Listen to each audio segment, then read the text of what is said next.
ახლა კი შეგვიძლია დავიწყოთ ჩვენს ძირითად თემაზე საუბარი მამაკახაბერთან. მამა, როგორც უკვე უთხარით ამდენიმე წუთის წინ ჩვენს ტელემაყურებელს, ნუ ვინც დაესწრო იცის ალბათ გასულ კვირას მსახურებას ტაძრებში, რომ მართლმადიდებელი ეკლესია კიდევ ერთხელ შეგვახსენებს ადამის 60-დან განდევნას. აი რატომ არის თქვათ საჭირო, რატომ არის დადგენილი ის, რომ აი ამ მარხვის დასაწყისში კიდევ ერთხელ გვახსენებს ეკლესია იმ საკვანძო მოვლენას ალბათ მართლმადიდებელ სამყაროში, რომელსაც ადამის 60-დან განდევნა ქვია.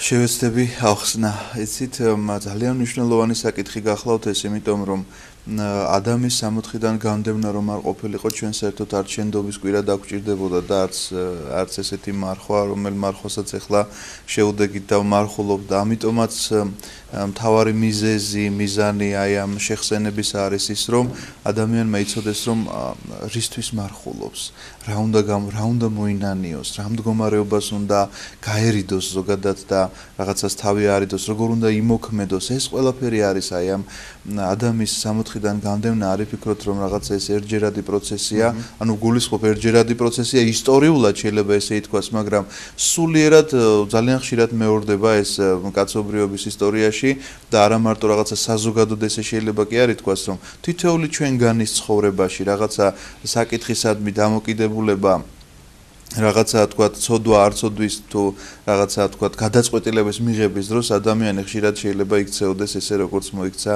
ადამი თქვა რაც მას აი ამ შემთხვევაში შეეშალა. თუმცა კი ეს ისტორია ძალიან საინტერესო ისტორია და კიდევ ერთხელ შევახსენებ თქვენი ნებართვით მაყურებელს, რომ რა იყო ზოგადად მიზანი ადამიანის შექმნისა, რა იყო მიზანი იმისა, რომ თქვა რატომ უნდა ყოფილიყო ის 60-ში და ამის შემდგომ როგორ განვითარდა მოვლენები. თვითონ ბიბლიური ისტორია მე შევეცდები ხა პოპულარულ ენაზე ესე ვთქვა, რომ აი დასაბამად ხნა ღმერთმა ცადა ქვეყანა, ეს ტექსტი ალბათ ესე ყველა მიცის, მაგრამ რაღაც შევეცდები პოპულარულ ენაზე გითხრათ ორიოდე სიტყვით, რომ ღმერთმა შექმნა ყოველივე არაარსისაგან, არაფრისაგან და არსებობა ქონდა მხოლოდ მას. ანუ არსებობის მიზეზი თვითონ არის და სათავე თვითონ არის აი ამ არსებობის, ნამდვილი ჭეშმარიტი არსება არის თვითონ. და ყველაფერ დანარჩენს მისგან ენიჭება არსებობა. და ესეთივე არსებობა მიანიჭა შემდგომად იმისა, როდესაც შეიქმნა მთელი კოსმოსი, მთელი სამყარო, ამის შემდგომ შეიქმნა ადამიანი, რომელსაც ყველაფრისგან განსხვავებული მოაზროვნე სული აქვს, იმიტომ რომ სხვა ყველა დანარჩენი არის შექმნილი, რა თქმა უნდა, იმ 4 სტიქიონისგან, რომლისგანაც მთელი კოსმოსი შედგება, მაგრამ ადამიანს განსხვავებულად აი ამ 4 სტიქიონისგან აქვს მოაზროვნე სული, რომელიც ღვთისგან არის შთაბერილი და ეს არის უკვდავი სული მასში. და მიზანი აი ამ შექმნისა გახლავთ ერთადერთი მიზეზი, ეს გახლავთ სიყვარული. რომ ღმერთმა არინება, რომ მხოლოდ თვითონ ყოფილიყო მჭვრეტელი სიკეთისა, ესე გვიხსნის ჩვენ ამას იოანე დამასკელი, რომ თვითონ ყოფილიყო მხოლოდ და მხოლოდ მჭვრეტელი სიკეთისა და სილამაზისა, რომელიც მასშია და ამიტომ შექმნა მისი ხატება და მსგავსება, ანუ მოაზროვნე ადამიანი, რომელიც აი ამ ჭეშმარიტების შეცნობით დატკბებოდა, განიღმრთობოდა, წინ წავიდოდა და ყველაზე სრულყოფილი ადამიანი იყო ადამი. ანუ თუ რამ შეიძლება ადამიანს ახლა ჩვენ წარმოვიდგინოთ, რომ მას კონდეს რაღაცა ზეაღმატება, ჩვენ ცოდვით დაცემულნი ვართ, მას შემდგომ ყველანი ვინც იბადება ადამიანი და ძალიან ხშირად ჩდება ხოლმე ეს შეკითხვა, აქვე ჩავურთავ და ვიტყვი, რომ იქნებ ესა თუ ის წმინდანი, რომელმაც ესე წმინდადი ცხოვრა უდაბნოში, გაატარა მთელი ცხოვრება, ან რა მნიშვნელობა აქვს თქვა რაღაცა მოწამეობრივად აღესრულა თუ ასე შემდგომ. ის რომ ადამიანის ადგილას ყოფილიყო, არ შემცდარიყო. ეს შეკითხვაც კი უკვე შეცდომაა, იმიტომ რომ ადამი იმდენად სრულყოფილი იყო, რომ ესეთი ადამიანი ჯერ არ დაბადებულა, იმიტომ რომ ჩვენ დაცემული ბუნებით ვიბადებით და ის დაუცემელი ბუნებით დაიბადა. თუმცა კი არ იყო სრულყოფილება, ანუ ჩვენ რო ვთქვათ ეხლა რომ ადამიანში სრულყოფილება იყო, არ იყო, იმიტომ რომ მას რაღაცა უნდა ესწავლა, იმიტომ რომ ადამი არ დაბადებულა ჩვილი რომ ვიღაცას აღეზარდა და რაღაცები ესწავლებინა, რომ ეს ჭიქაა და ეს მაგიდა. არა, ადამი დაიბადა სრულწლოვანი და მას ესაჭიროებოდა განვითარება და აი ამ განვითარებისთვის ის რომ განღმრთობილიყო, ის რომ აი სრულ კავშირში ყოფილიყო უფალთან, მას მიეცა ამისთვის 3 აუცილებელი პირობა. ეს არის ერთი ფიზიკური სამუშაო, რომ მან უნდა დაამუშაოს 60-ის ბაღი, მეორე გახლავთ ის რომ სულიერი სამუშაოა, შემეცნებითი სამუშაოა, რომ სახელი უნდა დაარქვას ყველაფერს, ეს არის ფრინველი, ცხოველი, სახელმდებელია საყაროს, ხო? თანაშემოქმედია შეიძლება ითქვას, იმიტომ რომ ერთია რომ ღმერთმა შექმნა და მეორეა რომ შენ თავის თანაშემოქმედად ღმერთი ვერ დაარქმევდა სახელს, თუ კი შექმნა, რა თქმა უნდა სახელსაც დაარქმევდა, მაგრამ და პრინციპში შეიძლება ესე ითქვას რომ დაარქვა კიდეც სახელი, მაგრამ შენ რომ დაგავალა მისთვის სახელი, სწორედ ეს არის რომ შენ აი ამ საღვთო აზრს უნდა ჩაწუდე, რომ შექმნა რა ბუნება მისცა, მაგალითად ცხოველს, მაგალითად ფრინველს, მაგალითად მცენარეს, რა ბუნება მისცა და სახელის დარქმევა ეს კი არ არის რომ ჩვენ თქვათ ერთმანეთს სახელებს ვეძახით. სახელის დარქმევა არის მისი არსის ჭვრეტა და აი ამ ეს არსის ჭვრეტა გახლავთ ადამიანისთვის, სწორედ რომ ის ვითარდება სულიერად ინტელექტუალურად და მესამე პირობა რაც მას მიეცა ეს გახლავთ მარხვა. მარხვა არის ამ შემთხვევაში არა ისეთი მარხვა როგორც ჩვენ მარხულობთ. ან ის ფიზიკური შრომაც არ შეიძლება შევადაროთ ჩვენ შრომასთან, იმიტომ რომ ჩვენი ფიზიკური შრომა რაღაც გარკვეულ ტანჯვასთან არის და რაღაც ჯაფასთან არის დაკავშირებული და მისი შრომა იყო სასურველი და სანატრელი. პირიქით აი ამ შრომით ეს ადამიანი რაღაცა შვებას პოულობდა, როდესაც ის 60-ის ბაღს სულიდა და ამუშავებდა. და ესეთი გახლავთ, ესეთი მდგომარეობა გახლავთ სწორედ მარხვისა, რომ მას მხოლოდ ერთადერთი ხე, რომელიც არის ხე შეცნობისა, სიკეთისა, ცნობადისა და ბოროტისა, აი ამ ხის ნაყოფის ჭამა ეკრძალება. ეს გახლავთ რაღაცა შეზღუდვა, არა იმიტომ რომ არასოდეს არ გასინჯავს ადამიანს და ვერასდროს ვერ უბრალოდ ამისთვის ჯერ ძალიან ჩვილია, როგორც გითხარით, ჯერ არ მისულა აი ამ დონემდე. ამას ადარებენ ძალიან ხშირად წმინდა მამები, რომ როგორც ახალდაბადებულ პატარას ჩვენ რაღაცა მყარი საკვები არ შეიძლება მივცეთ, იმიტომ რომ ვერ მოინელებს მისი ორგანიზმი. ამას სწორედ ესეთივე მდგომარეობა, რომ სულიერად არ არის ჯერ მზად ადამიანისთვის, იმიტომ რომ მან არ იცის კონკრეტულად რაშია ეს ბოროტება და აი სიკეთე რომ ღმერთია და მისი შემქმნელია ღმერთი ამას კი ხედავს, მაგრამ ჯერ ბოლომდე არ აქვს ეს გაცნობიერებული. აი ამ წინსვლისთვის მას ეს თქვათ სამი რამ აქვს გასაკეთებელი. ანუ მიუხედავად იმისა, რომ სრულწლოვანი დაიბადა ადამი და სრულყოფილი იყო, მაინც ჭირდებოდა მას თუნდაც სულიერი განვითარება. დიახ, ჭირდებოდა, აუცილებლად ჭირდებოდა.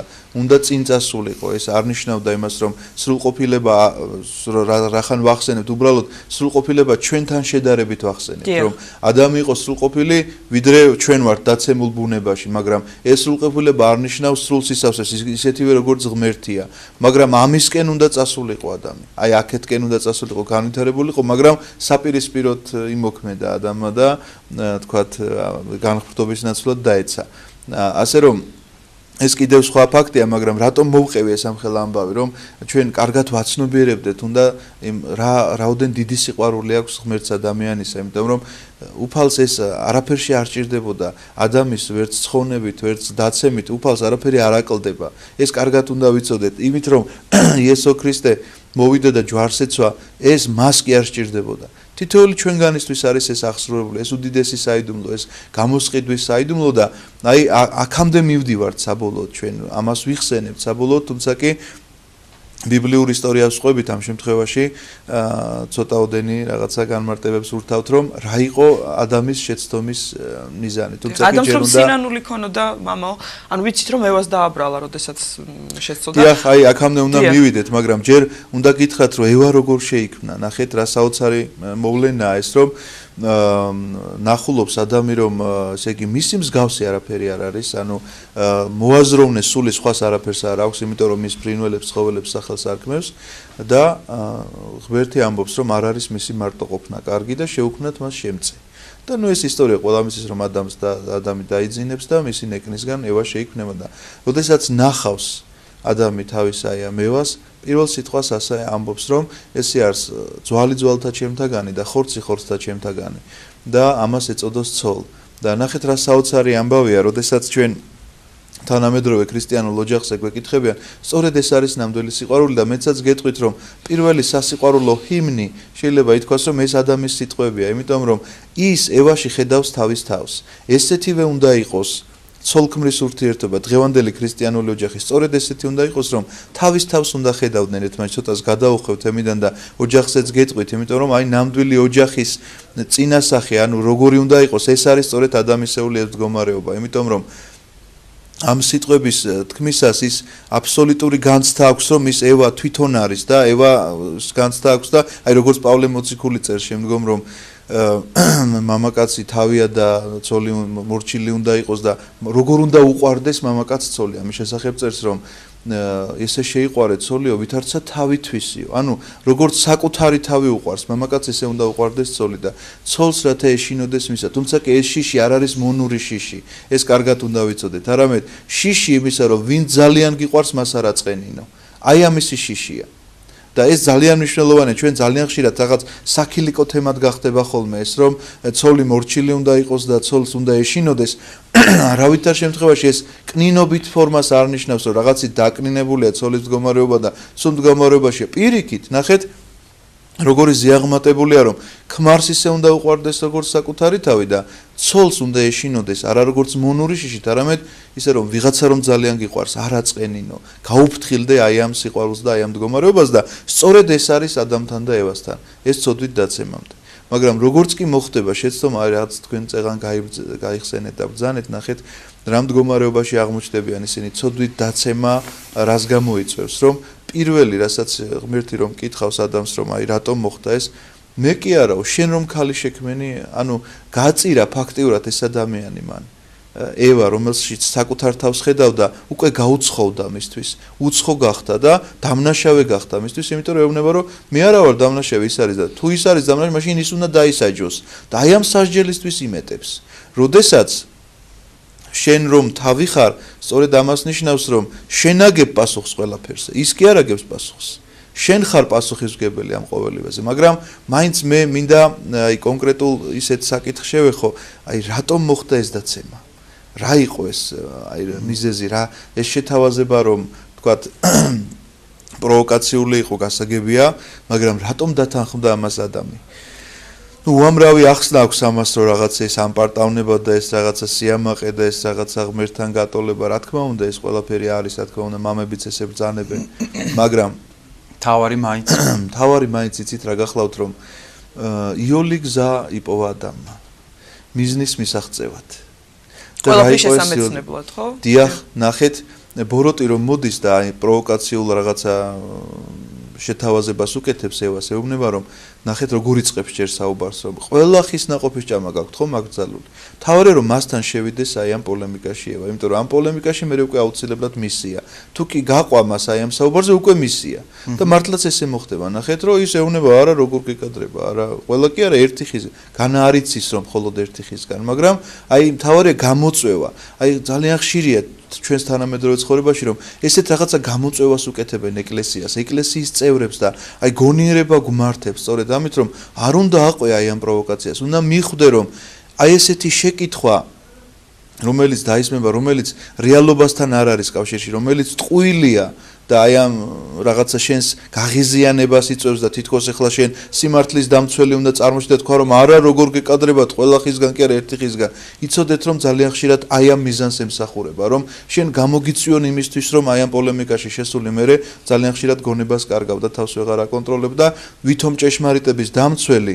პირიქით დამამცრობელი გამოჩნდები აი ამ ჭეშმარიტებისა რაც დაემართა ევას იმიტომ რომ იცავს ვითომ ჭეშმარიტებას და ამბობს არა ყველა ხისგან კი არა მხოლოდ ერთი ხისგან და იქვე პასუხი იცით რატომ იმიტომ რომ თუ აი ამ ნაყოფს მიიღებთ თქვენ გახდებით ისეთი როგორიც არის ღმერთი ესენი მათ ესეთი კურთხევა აქვთ მიცემული რომ ისინი განიხრთობიან ანუ გახდებიან ისეთი როგორიც ღმერთნი ოღონდ ამისთვის ჯერ რაღაც უნდა გააკეთონ გააკეთონ უნდა ის რომ უნდა იშრომონ როგორც მოგახსენეთ ბაღი დაამუშავონ უნდა ინტელექტუალურად უნდა ფიზიკურად და უნდა მარხვით და აღმოაჩინეს რომ თურმე იოლი გზაც არსებობს რომ არავითარი ესეთი მარხვა და შრომა ამას არ სჭირდება აგერ ერთ დღეში მაგერ პირდაპირ ამ ნაყოფს მიიღებ და გახდები ესეთი ანუ საბოლოო მიზანს მიაღწევ არა შრომით, არა რაღაცა ლოდინით რომ რაღაცა კი ეს ყველაფერი უსიამოვნება არ არის და თქვა სატანჯველი არ არის შენთვის არც ის შრომა, მაგრამ მაინც ხო იცით ადამიანს ყოველთვის ეჩქარება რომ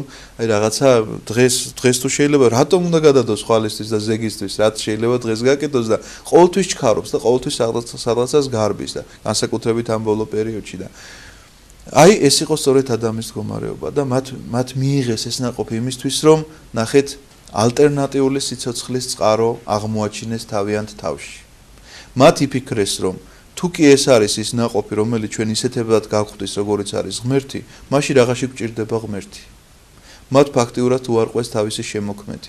თავიანთი სიცოცხლის წყაროა, ვინც მიანიჭა სიცოცხლე, ვინც მათ მისცა სუნთქვის საშუალება, სწორედ მის უარყოფამდე მივიდნენ აი ამ ნაბიჯის გადადგმით, იმიტომ რომ მათ ესე ჩათვალეს, რომ ჩვენ ის აღარ გვჭირდება, თუ კი განვიხრთობით და ისეთები გავხდებით.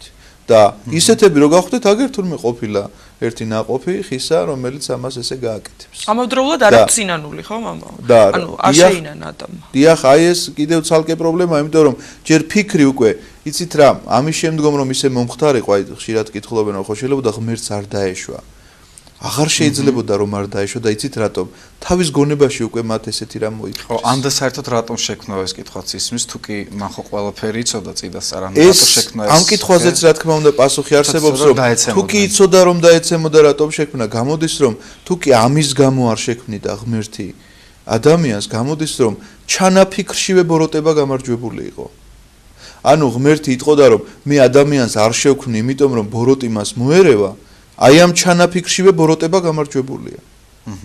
და ღმერთი ქმნის ადამიანს და ისევე როგორც ძალიან საინტერესო შედარება აქვს მოტანილი მამებს, რომ აი სახლი რომ შენდება, აუცილებლად კეთდება სახანძრო კუთხე, ალბათ ყველას გექნებათ შემჩნეული. სახანძრო კუთხეა. მაგრამ ეს იმას არ ნიშნავს, რომ აუცილებლად ხანძარი უნდა გაჩნდეს. თუ გაჩნდება ამ სახანძრო კუთხეს, ჩვენ მაშინ გამოვიყენებთ და თუ არ გაჩნდება, მაშინ ეს სახლი რა თქმა უნდა იდგება და ხალხი იცხოვრებს შიგნით. სწორედ ეს მდგომარეობაა შექმნასთან დაკავშირებით. როდესაც ღმერთმა ადამი შექმნა, იქვე აი ყოლაწმინდა სამება, რომელიც რუბლიოვმა დახატა, იქვე აი მთელი ღვთისმეტყველება არის გადმოცემული ამაში, რომ მაცხოვარი მიუთითებს სამი ანგელოზის სახით არიან გამოსახულნი, შუაში მჯდომი იესო ქრისტეს განასახიერებს, რომელიც მიუთითებს მაგიდაზე დადებულ მსხვერპლზე, რომ ის შეეწირება, თუ კი იქნება დაცემა. აი ამას მოასწავებს სწორედ ეს ხატი. ეს არის წინა განგება, ბჭობა ყოლაწმინდა სამებისა ადამიანის შექმნამდე, რომ თუ კი დაეცემა ადამიანი, ამ შემთხვევაში ის მსხვერპლად წავა და გამოისყიდის ადამიანს აი ამ დაცემული ცოდვისაგან. ასე რომ ჩანაფიქრშივე გამარჯვებული იქნება ბოროტება, კიდევ ერთხელ გავიმეორებ, რომ ეს კარგად გააცნობიეროს მაყურებელმა. თუმცა კი ადამიანის ეს დაცემა რომ არ დაეშვა მეთქი წეღან იმაზე შევჩერდით, შეუძლებელი იყო, იმიტომ რომ მათ თავიანთ გონებაში უკვე წარმოიდგინეს, რომ არიან ისეთები, როგორიც აი ადამიანი რაღაცას დაგეგმავს ხშირად და წარმოიდგენს, რომ ეხლა იქ ჩავალ და ამას გავაკეთებ, სწორედ ეს მდგომარეობა, რომ მათ დაგეგმეს, რომ უკვე ისეთები არიან, როგორც ღმერთი და მათ აღარ სჭირდებათ ღმერთი. და აღარ სჭირდებათ ვინც შექმნა, ვისაც ძალიან უყვარს, ვინც ყველაფერი მისცა, სული შთაბერა, აი ამაზე ამბობენ ფაქტიურად უარს, ოდესაც აი ამ ნაყოფს ირჩევენ. მამა კახაბერ ცოტა დრო გრჩება და ანუ აი თანამედროვეობაში რომ გადმოვიდანთ, რომ მხოლოდ ამბად არ იყოს ეს, როგორც ყვებიან ხოლმე, რომ შეიქმნა სამოთხეში, შემდეგ შეჭამა ეს ვაშლი, დაკარგეს ეს სამოთხე. ვაშლი თუმცა კი ნახსენები არსად არ არის. ჩვენ რა უნდა გულისხმოვყოთ, ანუ ამით, როცა ეკლესია გვახსენებს, რომ რა პარალელის გავლება შეიძლება. ეს ხომ არ არის შემთხვევითი. რა თქმა უნდა, ცოცხალი რომ იყოს ეს ყველაფერი. რა თქმა უნდა, არ არის შემთხვევითი, იმიტომ რომ მე საუბარით სწორედ ამით დავიწყე, რომ ეს არ გეგონოთ მხოლოდ მაშინ მომხდარი ისტორია. აი ჩვენც გვაქვს რაღაც ესეთი აღთქმა მოცემული, მიუხედავად იმისა, რომ დაცემული ბუნებით დავიბადეთ, ჩვენც ესეთი აღთქმა მოგვეცა რაღაცა, რომ შენ იმისთვის რომ გახდე აი ამ სასუფეველის წერი, უკან დაბრუნება შეგეძლოს. ამისთვის უნდა მოინათლო, ამისთვის აი საეკლესიო 7 საიდუმლო რომ არსებობს, აი საიდუმლოებებიდან რაღაცები აუცილებლობას წარმოადგენს. ეხლა 7-დან ერთ-ერთი მღვდლობაა და არ არის აუცილებელი ყველა მღვდელი იყოს, მაგრამ თქვათ ქორწინებაშიც ყველა იყოს არ არის აუცილებელი, მაგრამ რაც არის ნათლისღება, მირონცხება, ახსარება, ზიარება, აი ეს ზეთის კურთხევასაც ვამბობთ 7 გზის ზეთის ცხებას რომ ვეძახი. აი ეს აუცილებელი არის ადამიანმა, ესე უნდა იცხოვროს, აი ამ წესით უნდა იცხოვროს და ეს ფაქტიურად ისეთივე აღთქმაა, როგორიც ადამიანმა მისცა, უკაცრავად ღმერთმა მისცა ადამიანს სამოთხეში. სწორედ ესეთივე აღთქმას წარმოადგენს ეს ცხოვრების წესი, რომ შენ ესე უნდა იცხოვრო, რათა დაბრუნდე უკან. უნდა იცხოვროს საეკლესიო და აი როდესაც ამას განეშორება ადამიანი და ღალატობს, სწორედ ამას ნიშნავს, რომ ნახეთ რაღაცა ალტერნატიულ გზას პოულობს, რომ აღარ მჭირდება მე ახსარება, იმიტომ რომ აი რაღაცა სხვა სიცოცხლის წყარო ვიპოვე, ან შენდობის სხვა წყარო ვიპოვე, ზიარება აღარ მჭირდება, იმიტომ რომ აი ჩემი მაცოცხლებელი სხვა რამ შეიძლება იყოს და აქედან გამომდინარე ადამიანით ის გარეთ გავარდება. ანუ ფაქტიურად აქ ისე მოხდა, რომ ღმერთმა კი არ გამოაგდო, ადამიანმა თავისი თავი თვითონ განაშორა ამ სამოთხეს. ისევე როგორც აი მაგალითი შეიძლება მოვიყვანოთ, რომ ჩვენ ახლა ვართ რაღაცა რამდენიმე მეგობარი და გადავწყვიტეთ, რომ რაღაცა დავწეროთ წიგნი და შევიკრიბებით ერთ ოთახში და ვიწყებთ. ვიღაცა ერთ-ერთმა თქვა, რომ არა, მე თქვენთან ერთად არ მინდა ამ წიგნი და გავიდა გარეთ. ჩვენ ხომ არ გაგვიგდია თვითონ გავიდა. სწორედ ეს მდგომარეობაა რა, რომ ადამიანი ეკლესიას განაშორებს თავის თავს და ეკლესია არავის არ კვეთს და არავის არ გააგდებს გარეთ. პირიქით. ეუბნება რომ თქვენ უნდა იყოთ ეკლესიაში. ასე რომ ადამიანის 60-დან განდევნის მიზეზი სწორედ ეს გახლავთ და კიდევ ერთხელ შევახსენებ მაყურებელს რომ აი ამ დღეს შენდობის კვირას ადამიანის 60-დან განდევნას ეკლესია იხსენებს იმიტომ რომ ჩვენ გვახსოვდეს საიდან მოვდივართ და როგორ უნდა ვიცხოვროთ იმისთვის რომ დავბრუნდეთ და ჩვენი დაკარგული სოფელი სამყოფელი დავბრუნოთ.